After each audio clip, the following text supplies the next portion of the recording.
Hi, I'm Chloe Huseby, and Dina is my sister. And our family would just like to thank the Wabasha County Sheriff's Office, the sheriff, all of his investigators for never giving up, Dave Schaefer and the BCA for their kindness, compassion, and commitment to helping us find answers, and the caller who called in on this 4 diamonds on those playing cards. It's been 26 years and we never thought we'd have any answers, and every time we'd hear of a body, we'd call to see if there was a connection to Dina. We'd continue to wonder if these cases involved my sister. If there was a number, we called. And Dina loved her family. She was a good kid. She was close to her family. She always smiled. She was always happy. She had a heart of gold.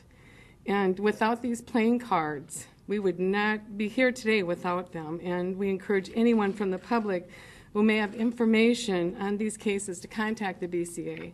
So I just want to thank everyone. Can you tell us more about your sister? Can you spell your first and last name for us, Chloe? My name is Chloe, C-L-O-H-E. Last name Huseby, H-U-S-B-Y. Can you tell us more about her? What did she want to be and do? It's been a long time. It's been 26 years. She was young and she was happy, and she I don't think she had a vocation in mind. But I really can't tell you. She was 23 years old when she disappeared. In the prime of life.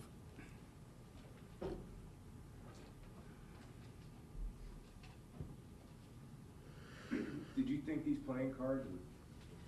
We never thought that we'd ever hear anything. We just never thought we'd hear anything, and this is just it's phenomenal. And we're so thankful that she got to be one of the playing cards, because she wouldn't be identified. I know that. I mean, I didn't give up, but I always expected her to walk through the door too. But now it's Dina, but without these guys, it wouldn't have happened. So now this must begin a whole new, Right. Set of questions now. What happened that night? How Absolutely. is the family coping with that, and where are you guys emotionally? My mom and dad passed away, and they didn't know what happened to their daughter. So it's Jeff and I, and we'll just do the best we can, and hopefully there'll be answers later. And you're the lone sibling. Yeah. It's very bittersweet, but we do have, at least we have her back now. What town did you grow up in, I'm sorry? Inver Grove Heights. Yes. Then it was a township at Inver Grove Heights. And when did you find out exactly? How recently? It was December. At the end of December, we got a call from Dave Schaefer, and so it proceeded from there. And he came to Spencer, Iowa, where we're from, and he's just been great. What was your reaction when you got that call? Dumbfounded. We were amazed. So you've actually known about this since December? Late December. That's when it started. We didn't get confirmation that was really her to a couple of weeks ago. Right. They started with 100%. Does it allow you to have a funeral? Are you doing something to... We will have a memorial service in June. We'll have a graveside service when we get possession. What was the name of the bar that she was at? Buckboard? Is that still around? I don't believe so. It's on Concord. It was on Concord Boulevard, right close to, just north of 494. And she was walking home down into Inver Grove Heights. And that was the last she was ever seen. Did you think people forget? Yeah. Just our family. We didn't forget, but we just, I keep saying it, but I just can't believe that, other people didn't give up either. This gentleman who called, who saw the photos, you know him, yeah? I don't know him. I know who he is. He grew up in the little town where Inver Grove Heights. I don't personally know him, but I know his family, and it was, I'm just glad he did. Have you had a chance to meet him? Not yet, not yet. But it was just basically his memory of growing up with your sister or in town? I understand that, yeah. How was this image generated? The image on the card was generated by a forensic facial reconstructionist it's a service that we have here at the BCA, and it's by taking the skull of the deceased and actually taking measurements and knowing about anatomy and thicknesses, and it's quite a scientific process, but it's actually done right here at the Bureau, and you use the person's remains as the basis for that. So you guys would like that? Yes. You take that as your sister? I was questionable, but the last one that they did at LU was closer, but yes, I think so.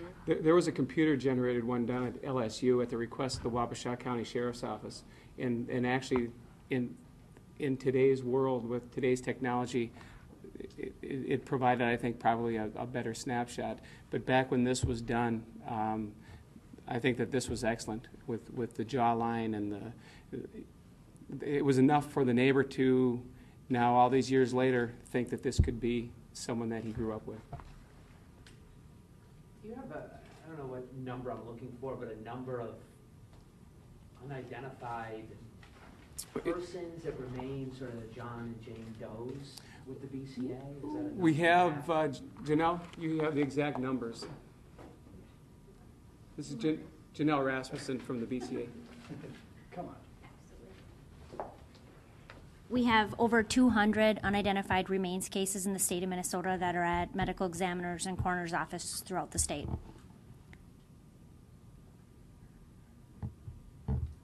Anybody else? Questions? Any more? Name? Janelle Rasmussen. Okay. Sheriff, can we talk to you real quick?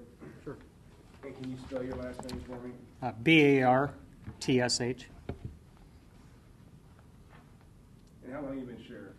A little over 6 years. I mean, this one also, I mean, this has had to have stuck in your craw for quite a while.